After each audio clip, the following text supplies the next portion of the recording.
Hello and welcome to MIT Sloan Alumni Online. I'm Patsy Thompson, the Assistant Director of Alumni Experience here at MIT Sloan, and we are pleased to have this panel of expert alumni joining us today who will share their insights on some of the top trends within cybersecurity industry and discuss preventative measures to consider to protect your organizations from data breaches and cyber attacks.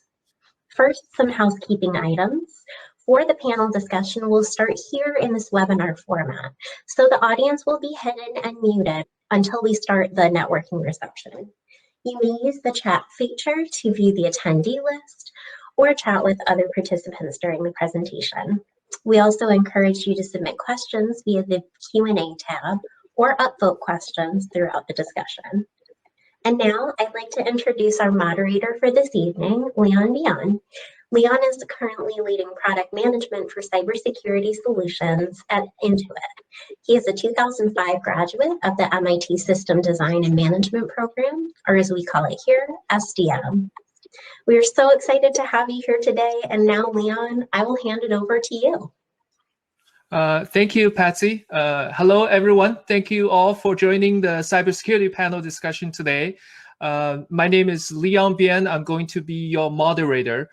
On the panel, we have three experts in cybersecurity. Brittany from Wabbi, Ilya from Google, Anupam from Unisys. So we are all MIT Sloan alums. Before I ask every panelist to introduce themselves, I would use my moderator's privilege to share 2 slides on the latest stats from the cybersecurity industry. After the COVID pandemic hit the world in early 2020, one of the biggest changes was remote working. And now it looks that remote working is here to stay, even after the pandemic is over. So what's the implication to cybersecurity? I'm going to share 3 data points. First, a significant increase in cybersecurity risks caused by a human factor. So human factor is a topic we're going to discuss in more details later today. Next, there was an alarming rate of cyber attacks during the pandemic, led by phishing attacks and other types of fraud. And lastly, FBI saw a 69% jump in cybercrime complaints in 2020 compared with the year before, costing Americans $4.2 billion.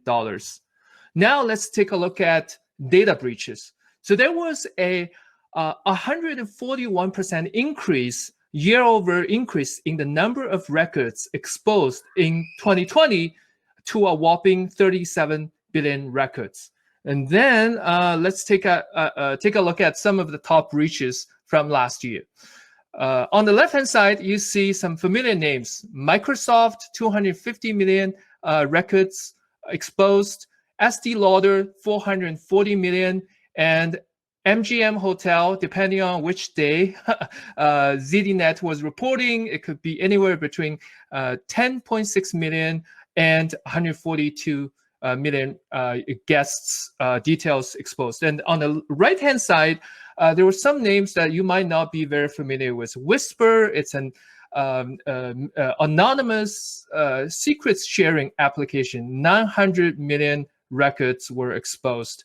Weibo, which is the Twitter for China, 538 million records were being sold on the dark web. And then Cam4, it's a live streaming website, which personally, for the record, I have never been to.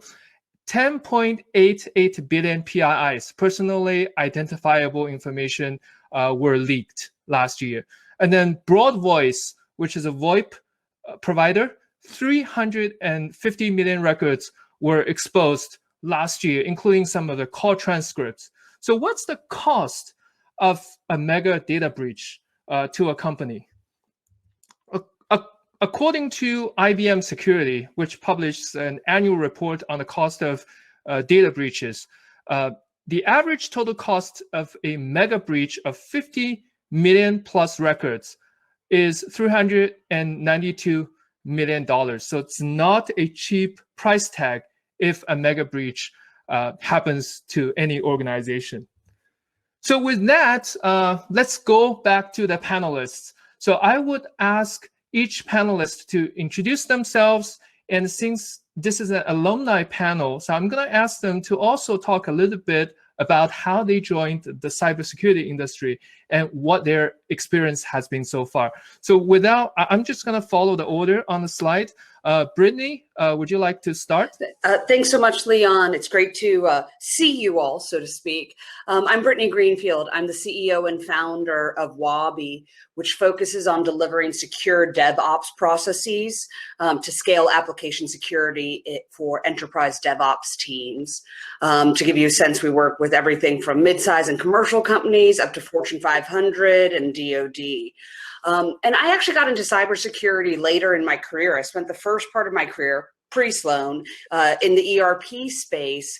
And while I was at Sloan, I worked for Cisco, working on their IoT data platform strategy, and really started, as a lot of folks on this call probably know, IoT is a hard thing to secure. And I realized that security wasn't just this black hat, white hat, hacker, sort of cool, new, sexy James Bond thing.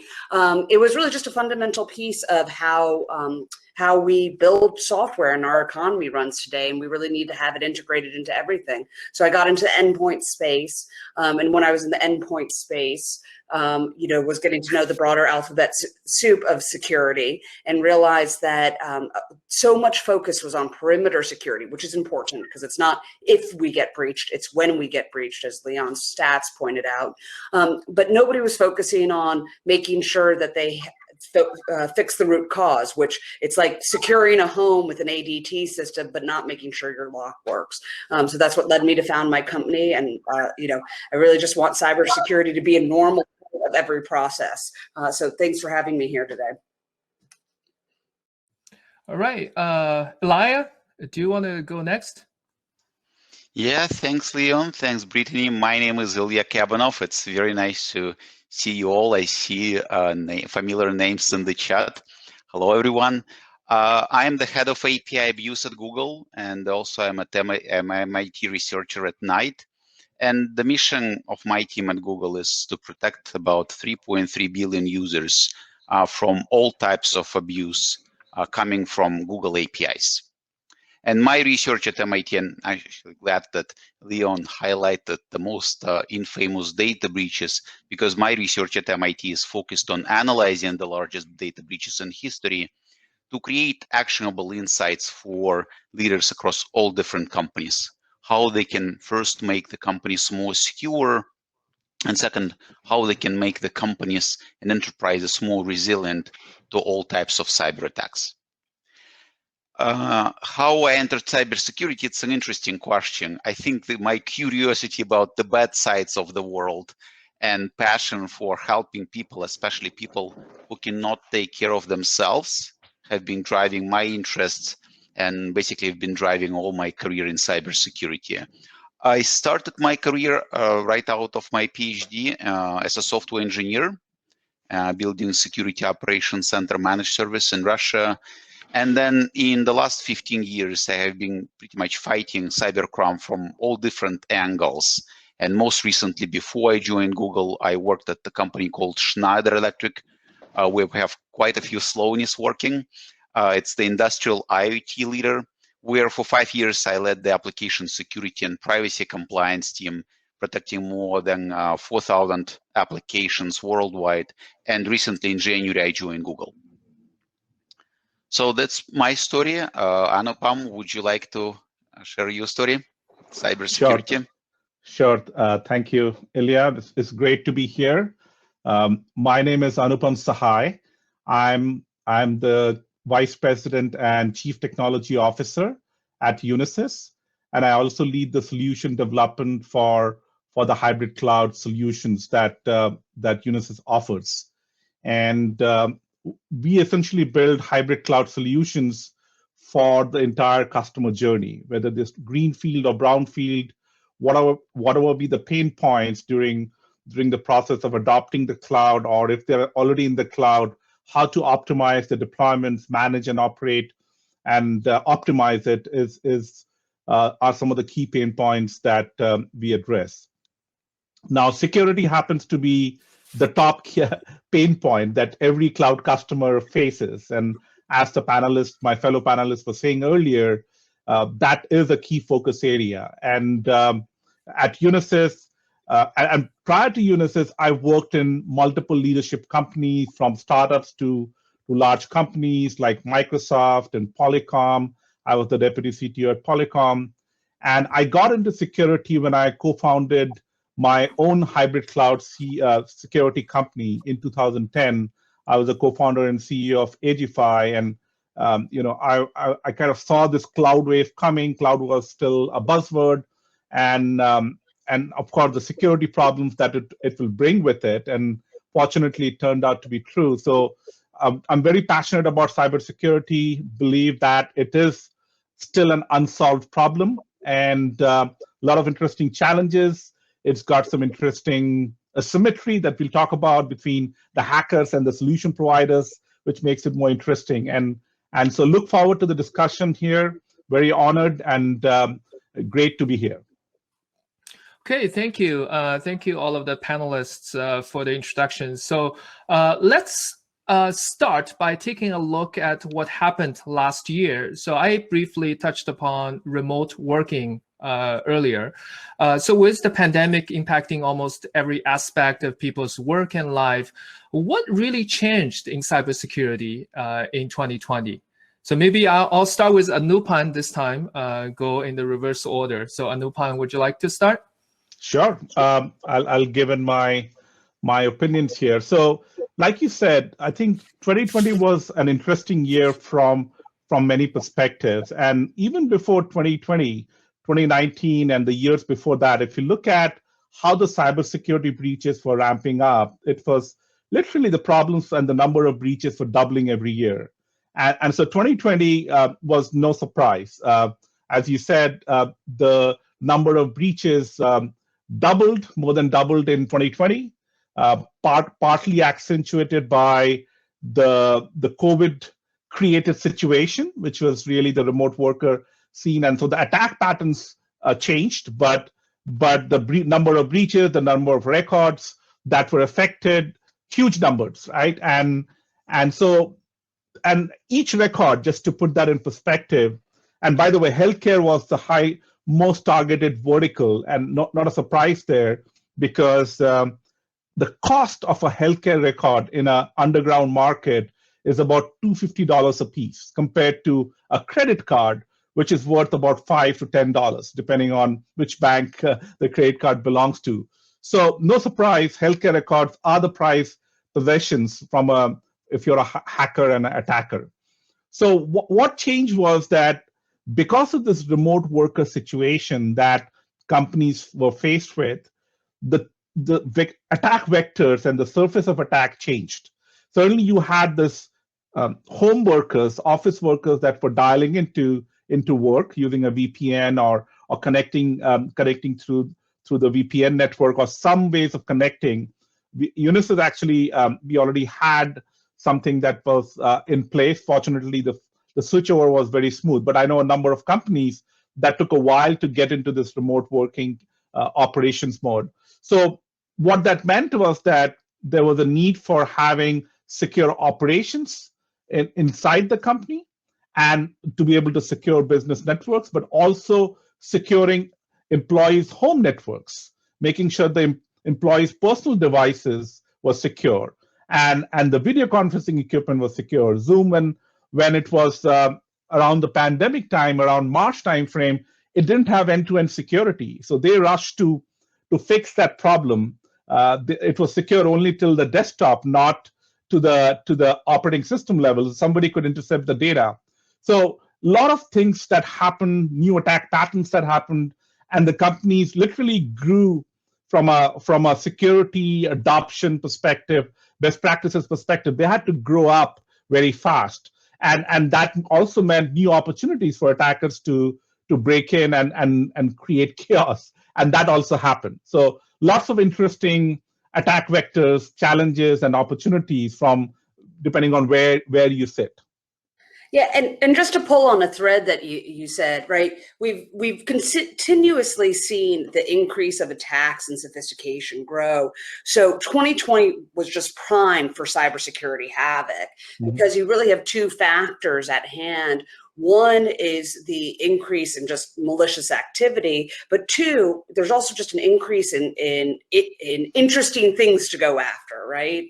And right, because as we move further and further, right, I always like to use my mother as a point. She's not on the call, so I can say this, right? But the more she digitizes her life, she's a late adopter of everything, and that means that her records are all out there. So it really was just sort of a perfect confluence. And as for those that followed SolarWinds, that actually wasn't planned to be 2020. They laid the groundwork for it, and then, man, did they get to have fun because of all of those other dynamics. Right. To say something, and interest had exposure to the changes in the landscape and pre-COVID and after COVID in different companies. So that I worked for Schneider Electric, which is has a very strong presence in enterprises. And what we saw in the enterprise world, that the growth and the acceleration which happened in enterprises of digitization was enormous. Just I will give you one number. In Q 2020, we observed more than 70% growth in the number of different pieces of software that we introduced in Schneider Electric, starting from event management systems, content management systems, trying to digitize whole experience. And many of the people were doing this first time, like organizing an event. What it means for an enterprise company, you print brochures, and then you drink coffee with attendees. And coincidentally, people started learning how to do this in the digital space. And because of this demand, the businesses reacted very fast. They started creating the software. So if you have about 2 months to create a piece of software, what you will forget to do? And because we have the cybersecurity trends, you may guess that we'll forget about security, and most likely we'll forget about privacy in these applications. So we created enormous number of applications which are highly vulnerable just because the companies had about 2 to 3 months to create them. Then on the consumer side, just I will give you another number on from Google perspective. In the first quarter after the pandemic started, we observed more than 5,000 projects created to access Google APIs, and these projects had something related to Corona in their names. And you may say, Ilya, probably all of them were legit, and actually it's opposite. So the majority of these projects were created by the bad actors who wanted to exploit the vulnerabilities in people and phish them and try, hey, can you give me access to your Gmail account because you can watch a free Netflix movie? Then the third piece is the window of exposure. Why we became so vulnerable? Because I checked different sources, but what I found that an average adult in the United States, older than 18 years old, doubled the exposure to computers and mobile and all of the digital devices during the pandemic. What it means that you have a bigger window of exposure to be attacked by a criminal. So yeah, these are the three factors that that I have evidenced from my side.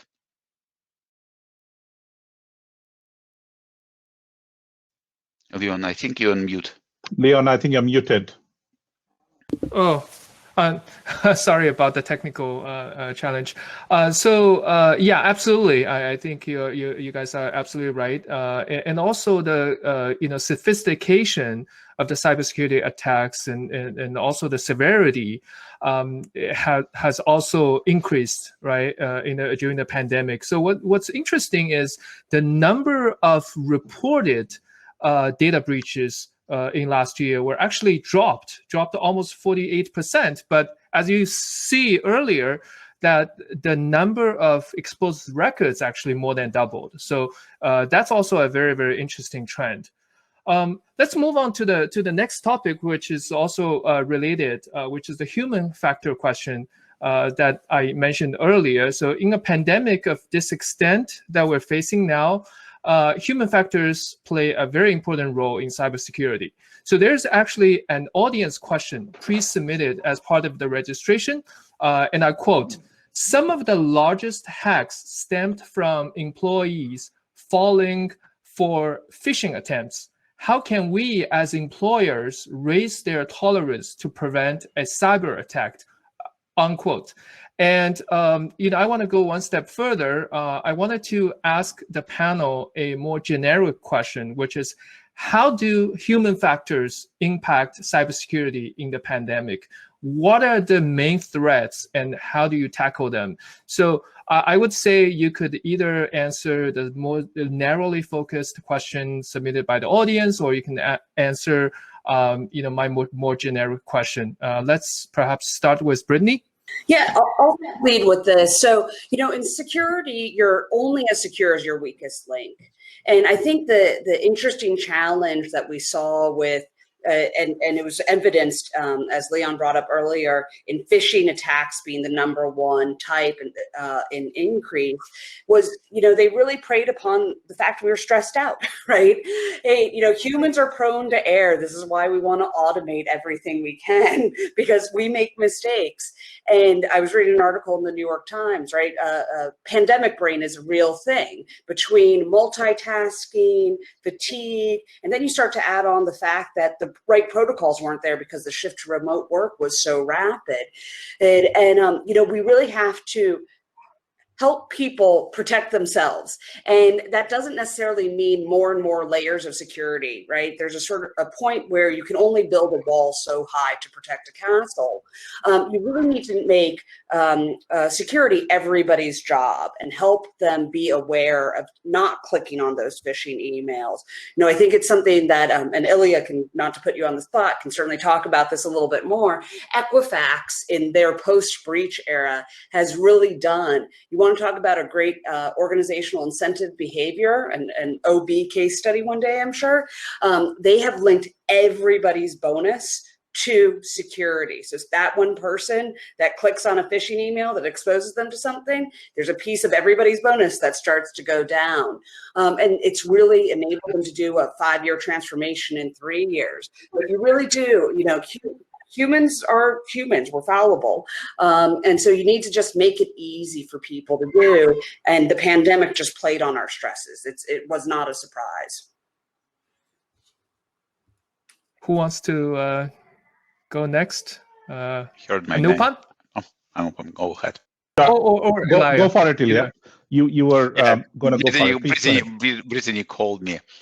Okay, go ahead, please. Thanks, Brittany, actually. So it's going to twofold answer. One, the reason why Brittany asked me about the Equifax data breach, because we just finished writing an article about the Equifax data published in June, very soon. So you will be able to read the article. And what we tried to learn is what systematic issues and mistakes were in the enterprise safety control system of Equifax, which actually enabled the breach. Because it's not about blaming one person who clicked on a phishing link and then you have a witch hunt and let's cut the bonus if you clicked on a phishing link.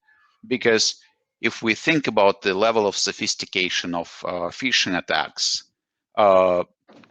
sometimes it reaches the level where human cannot actually distinguish whether it's an attack or not. If it's done properly with a proper social engineering and preparation, and if it's a targeted attack, most likely an average human will not be able to distinguish whether it's phishing or not.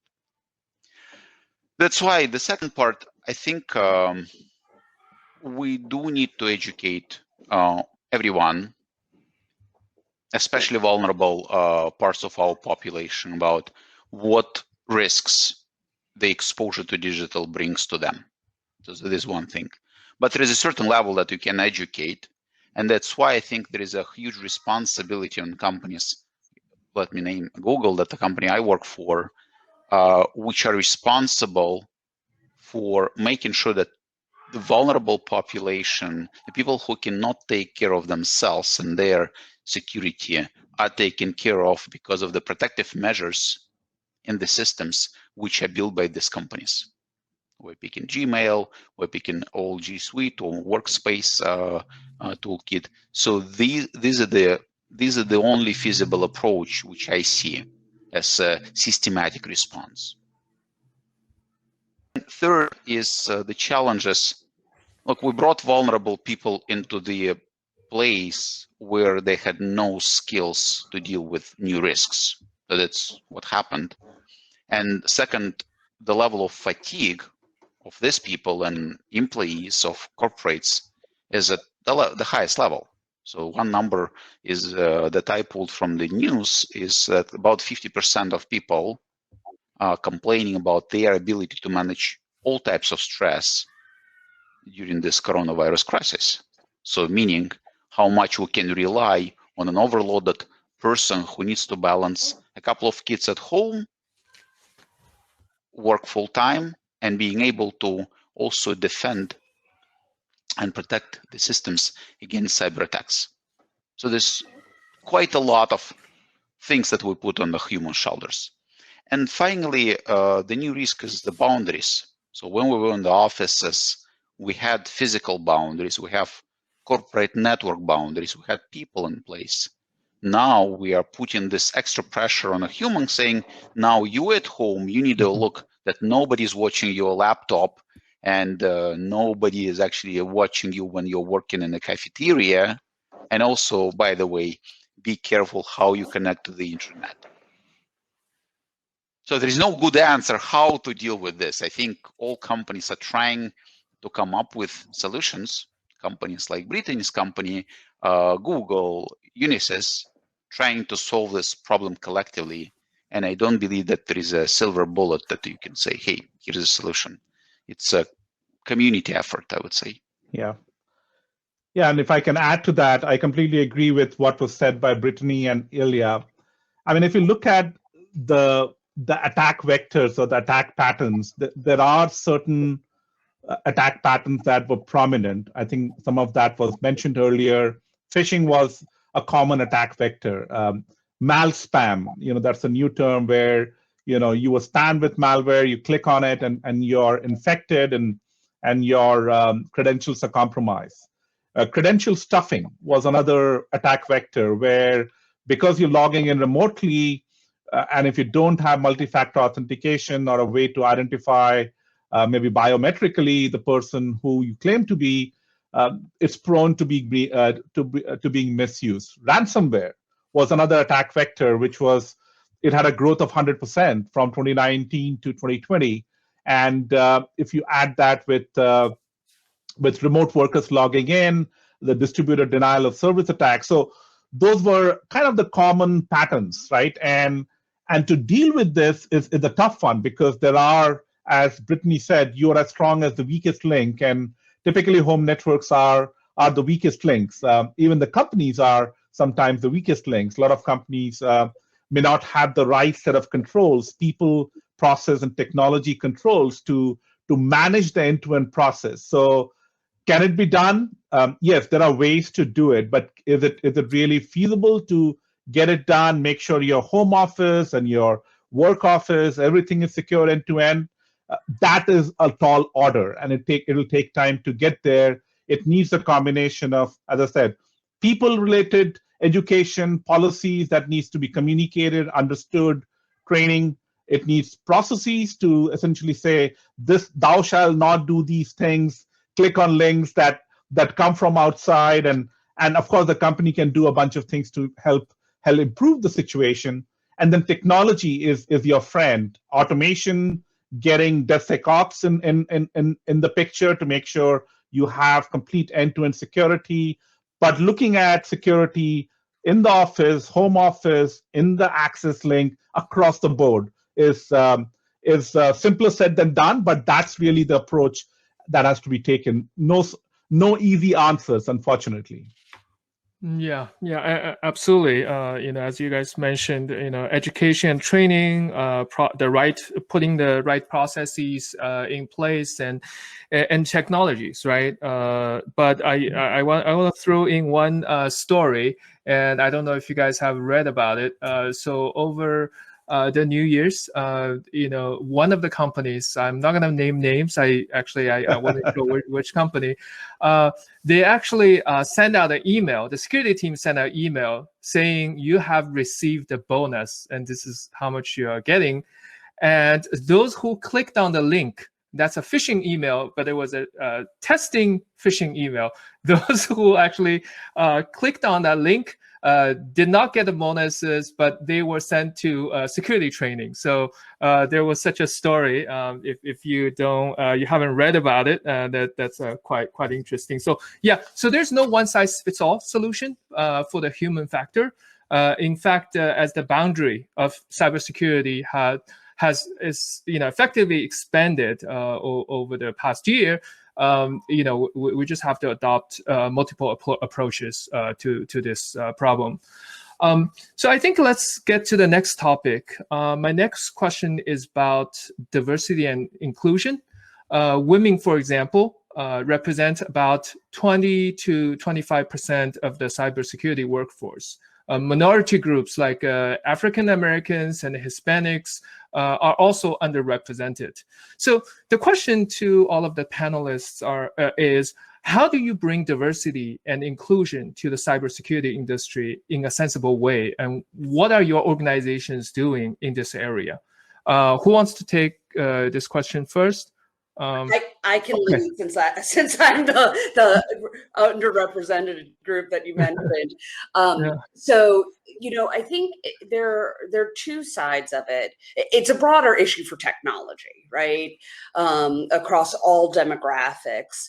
And I do fundamentally believe that technology actually has a unique opportunity to really build up the funnel, because you don't need traditional educational paths to be good in tech or cybersecurity. There are a lot of great programs and apprenticeships. There's in Massachusetts, actually it's national, a company called Apprenti that helps partner companies with apprenticeships, and they do the legal work, the government apprenticeships, and they do some initial training and whatnot. So there are a lot of real opportunities. But for us, one of the things we've been very, very aware of is how we write our job descriptions. You're welcome to visit our website and take a look at some of our job recs out there. And we're very outcome focused rather than credential focused. So you have your usual job description, and rather than saying you'll have 3 to 5 years doing cybersecurity in a large enterprise, it starts with, our candidates will have very different backgrounds, but they'll have these shared experiences. And we spent a lot of time saying, what are the shared experiences that they might have? Because think about it, there could be if we're thinking about customer success, a work from home mother is probably pretty great at triaging customers when they've had a breach, because she knows what it's like to handle a little bit of chaos, right, with a smile. So we're very conscious about that. And I really think if you start there, you have to start with what we have today. There are lots of great talent out there, but also go support those initiatives that are about building up the funnel. And I don't think this is an unsolvable problem. I think this can be really solved in the next 5 years. And then it's a win for everybody, because more diversity isn't for diversity's sake. You get different perspectives on, especially in security, how these attacks are going to happen, how to market security to the broader community and talk about that. And, to Anupam's point, right, we need to find, and Ilya's, we need to find a way to make security accessible to people without making them security experts. And the more diversity we can bring in, that'll help us achieve that as a community. Anyone else? I completely agree with what Brittany said. And, at the end of the day, diversity also makes good business sense. And that's what business leaders are looking at. It's been shown that diversity leads to higher degree of innovation. 70% more innovation happens if you're a diverse company. This was a HBR study that was done. It also brings in top talent, right? And people respond to diversity as being welcoming. Yeah, so there are lots of benefits for being diverse and bringing in that diversity in opinions and approaches. And Unisys is very, very, I would say, proactive about that. We have diversity in every policy. In fact, when we hire somebody, we want to make sure that we are taking into account the diversity, it's like an unwritten clause to make sure, are we looking at diverse candidates as we hire people in? So it should be part of companies, and Unisys does that, need to take care of sometimes the unconscious bias. Policies need to be put in place to ensure that you're not only doing lip service, but walking the talk, right? You want to be able to promote pay equity, develop training programs, and all of that is something that Unisys does. So I strongly believe it makes good business sense. It's a good and it's a bottom line from a community perspective that should be adhered to and followed in every company. Anything to add, Eli? Yeah, definitely. I agree with Anupam and Brittany that it's not effort. And there is a pretty long journey into building diverse work, but pretty much in the industry, cybersecurity and privacy overall. I wanted to touch slightly different aspects of diversity that we at Google care about a lot, is accessibility. So if we think about the access that underrepresented minorities have to the education and acquiring certain skills which are in high demand, we'll see huge inequality. So the affordability of college education, especially in tech, is very, very well known across the board. So I really admire the effort that we're doing at Google, making this education accessible for people without the need to have a college degree through the professional certificate program, and making sure that the certificates are not only accepted at Google or in a small community, but also by other employers, not only in the United States, but abroad as well. And today, I think this week we announced pretty big launch of three programs which are now recognized by more than 130 employers. So there's one thing. Second, especially in cybersecurity, coaching and teaching people who work in this field how to maintain resilience and mental health is important. I read an alarming article ago. Percentage of cybersecurity professionals who are medically diagnosed with depression. And when I saw that number, 68%, it shocked me. So it means that as the industry, as a community of professionals, we're not doing really good job when we're fighting all of these fires with educating and training people and coaching them on how to deal with this mental stress. Because as we all know in cybersecurity, what's the most positive thing that we have in our professional life? It's no incident, or at least we don't know yet about the incident. And then the incident happens, and then people are overworked and overtired dealing with the incident and then recovering or fighting the uphill battle that Brittany knows a lot about in the AppSec world, how to persuade that security must be taken up front, not as an afterthought. So this is another aspect, and it's applied not only to underrepresented minorities or to women only or to men only, but pretty much to everyone in the industry, this mental health. Well, yeah, that's a excellent point. Yeah, we definitely have to help people making sure their mental health is intact. And also just sort of to summarize, right? Again, this, how to solve this diversity and inclusion problem. We have to keep an open mind. We have to,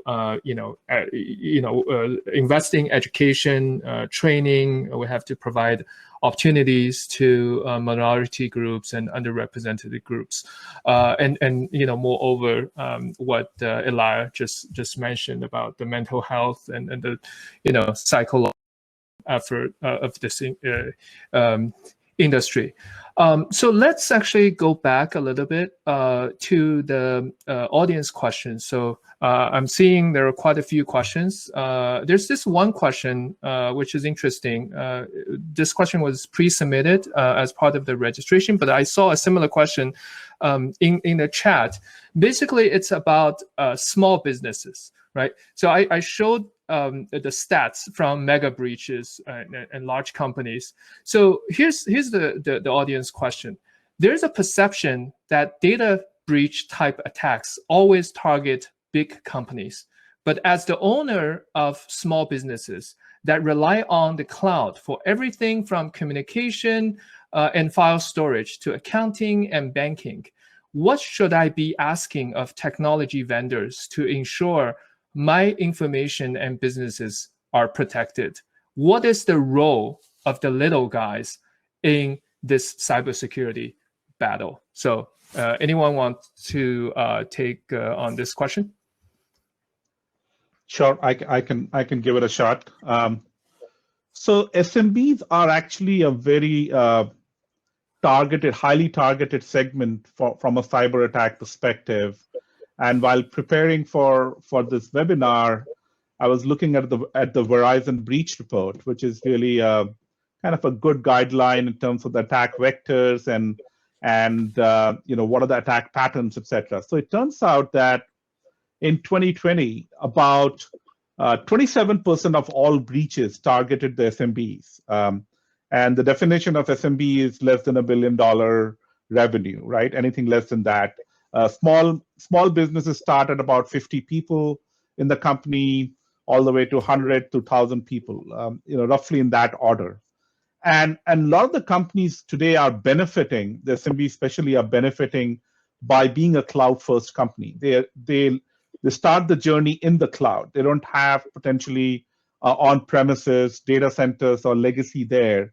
And if they do it right, the cloud-first strategy can be more secure compared to like an on-prem and a hybrid cloud approach, right? That's the general vector. But having said that, 27% of all breaches, as I said, targeted SMBs, and the attack patterns were very similar. If you look at the attack patterns or the breach patterns between an SMB and a large company, they were around web applications, phishing, ransomware, and the threat actors were external. Internal attacks were only 26%, where the internal employees were compromising the asset. 74% was external actors compared to, let's say, larger enterprise, where the external actors were about 79%. So I kind of try to look at the side by side. The attack patterns are very similar. The data that was compromised was credential was number one, and personal data was following that. So it really comes down to, what do you do in the cloud? If you're an SMB, what do you do differently to ensure that your cloud, that you need to rush to the cloud, but ensure that when you're in the cloud, that you're able to secure it. And basically, cloud security hygiene related issues across the board cause about 90% of the breaches happen because of that. So that's a big problem. So looking at, and Gartner says that 80% of the breaches in the next 3-4 years will continue to be because of misconfigurations, identity and access management related policies, API related attacks. So the attack vectors are similar, and really securing the cloud end to end is key for success, not just for the company, but for the entire supply chain. If they're working with vendors and their vendors, the whole supply chain has to be secured And cloud, while it brings opportunities, also provides a lot of risk exposure that needs to be assessed and managed and moderated very carefully.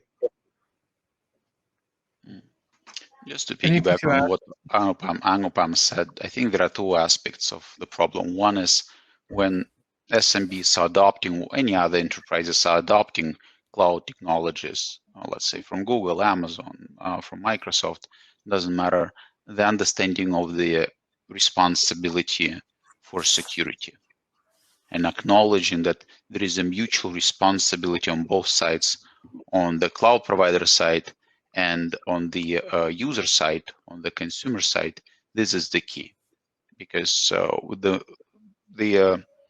probably the most impactful data breaches that we've seen associated with cloud were associated with, like, we didn't know that we actually had to deal with security. We suppose that this cloud vendor who showed us will take care of us end to end, and security is a kind of product, part of the product. So this deep understanding of the responsibility is the key. And second, with software as a service, and I think the question was more about picking a software as a service provider.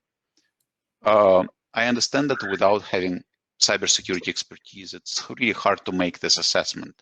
And I don't honestly think that this assessment is needed, because there is not much that you can validate when you procure software as a service. You cannot go to a data center. There is no data center. It's somewhere in the cloud. You cannot check every developer with the followed secure development lifecycle. You cannot check how these admins who are supporting the software are actually trained on not clicking on phishing email, etc., etc., etc. You can ask for documents, but what's going to be the guarantee that the documents that are shown to you actually true? Maybe it's a very nice paper about security, and it was a guy who was hired on Upwork to write this paper, but there is nothing behind this paper. How are you going to check? So that's why when I'm advising companies, I'm recommending treat this as a business decision with a deep understanding the risks behind. So there's going to be some uncertainty, but look, you're in business and you're making decisions in things which bring uncertainty. It's a natural part of the business. But understand these risks and acknowledge that risks exist, and it's going to be the first and great step. And then you can think what to do with this risk. You can either transfer this risk and buy cyber insurance, which can be one of the instruments, or you build this capability internally, or you procure cybersecurity capability externally and get advisory service from Unisys, for example. They will advise you on how to do things, right? So, but treating this as a business decision rather than a technology decision, I think it's the key. You said most of what I was going to say, and I think it's just important to highlight, coming full circle to what we were talking about at the beginning of this, was it's about people, process, and technology. And I think especially for SMB, because you have a limited budget, it's about the people and the process. You also have to remember it's going to be on you, right? You can't ask somebody else to secure your house. Right at the end of the day, you have to make sure you lock the door when you leave. And if you focus on that, you also need to remember that you can't secure everything, right? There's no such thing as perfect security. So pick what your crown jewels are and come up with the right process, investment, and then say, okay, the vendor's security is good enough on something else. So make those decisions as Ilya was talking about. That's great. So I was told that we are almost out of time. I will probably, go with two quick questions. So the first question is, how successful are we at identifying and prosecuting cyber criminals? Anyone? That's a tough one. We are not very successful, unfortunately. And to give you a statistics that's out there, it takes a few seconds for cyber criminals to break in and steal your data. And it takes anywhere between weeks and on an average 6 months for companies to realize that you've been breached. So there is an inherent asymmetry between the attackers and the companies that are trying to protect their crown jewels. And that's the reality. If it's a cat and mouse game, right? And there's a need to continuously evolve and upgrade and make sure that you're on your toes, but it's a tough game. Now, countries and companies are putting together some policies and laws in place, but it's still a very, I should say, hard to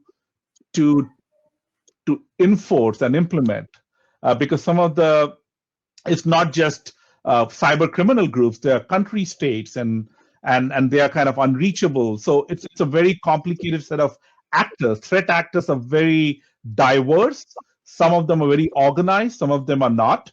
But the result is that, and interestingly, I was in a conference. I'll take 2 minutes where this was the FBI director, and he kind of asked a question about, so how many of you companies got breached last year? This was 2018, and about 30% of the people in the audience raised their hand, and he said, guess what? 70% of you don't know that you are breached. You'll find out later. So it's that bad. Now, I don't want to paint a doomsday kind of a scenario, but the reality is that there is a huge need to understand the problem. And I think Ilya talked about the shared responsibility model. The end-to-end security problem needs to be understood and needs to be addressed. And we still have to make a lot of progress to really make it be a robust end-to-end, foolproof technology yet. Yeah, so great point. I just want to add 2 points. One is the last stat I got was the percentage of cyber criminals who actually got caught and successfully prosecuted were in single digit. Or even low single digits. So it's a very small number of cyber criminals that actually got caught. The second point is I just want to second what Anupam just said, right? It's a risk. And no company that has a digital presence, is immune to cyber attacks. It's not a matter of if, it's a matter of when, right? So, and also I don't believe there's foolproof solutions. It's a cat and mouse situation. So we always have to, figure out better technologies and create better processes and do better training and education for our employees. I guess we're almost out of time. So I will just ask every panelist to say a few last words before we close and go into the networking session. So maybe 30 seconds each, whoever wants to take. I'll start. So I'll repeat 2 things that I think we all said over and over again in different ways. One, security is about people, process, and then the tools, right? Good fancy tools don't make up for good process or having this just culturally instilled. That's where security has to start. And the second is security is imperfect, right? Let's stop thinking that we can build higher walls and just block everything out. That's not going to happen. So I come back to point number 1. If you instill good process and the culture in this, then you can at least start mitigating it better. And the tools help, right? The tool that's the automation and the fancy stuff. But it comes down to enabling it as part of your culture, wherever you are, whether we're talking about personal culture and doing it at home and not just using the default password off of your router or your corporate culture. Great. Yeah. So I can go next. So I agree with what Brittany said. Great point. It's really about figuring out people, process, and technology related capabilities that you want to build up. But if you take a step back, and I think, Brittany, you alluded to that, security or cybersecurity is really a risk management problem, which means that you're trying to minimize the risk exposure for the most critical assets. You cannot secure it all. You have to pick and choose your battles. And for the most critical assets, put in your best security mechanisms, risk management, risk mitigation mechanisms. Reduce the attack surface. There are lots of things that you can do to turn the security problem into a risk management problem. Focus on your critical assets, put the right controls in place. It is doable. The whole cybersecurity problem, securing everything, is not possible perhaps, but it is still possible to secure your critical assets if you do it right. Yeah, thanks, Anupam. And just to add what you said, I think treating cybersecurity as a business problem of risk is the key. Because if we continue thinking about cybersecurity as something like big unknown, scary thing with hackers and the hoodies, then we'll continue being in this limbo. But treating this as a business problem with risks that we can actually understand, and then thinking what we're going to do with these risks is the key. Second, picking partners who can help. It's a battle that's a team sport that you cannot fight alone. Picking right partners who can help you in this. It can be a supplier, it can be a savvy customer, it can be your employees who are passionate about cybersecurity. Having all partners across all your supply chain and inside your companies is the key. Okay, great. Thank you all for the great discussion today. And I apologize if any of the audience questions we cannot address. There are so many topics on cybersecurity that we don't have time to get to. For example, public policy is another topic that we didn't get to. But in closing, as I said at the beginning of the panel discussion, the pandemic has effectively expanded the boundary of cybersecurity for many organizations. And I do see both new challenges and opportunities in this new order. So I want to thank the panelists for offering their insights. But in addition, I really wanted to express my gratitude and maybe our gratitude to Patsy, who put this awesome panel together. We were supposed to have this panel actually during last year's reunion, but of course it got canceled due to the pandemic. But now we are here, speaking to everyone. So that's great. With that, I will give the virtual floor back to Patsy.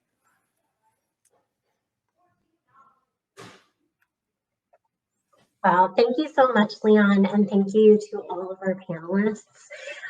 That was a really wonderful and insightful discussion. You guys covered such a great number of topics today. I'm looking forward to hearing some more in our networking session.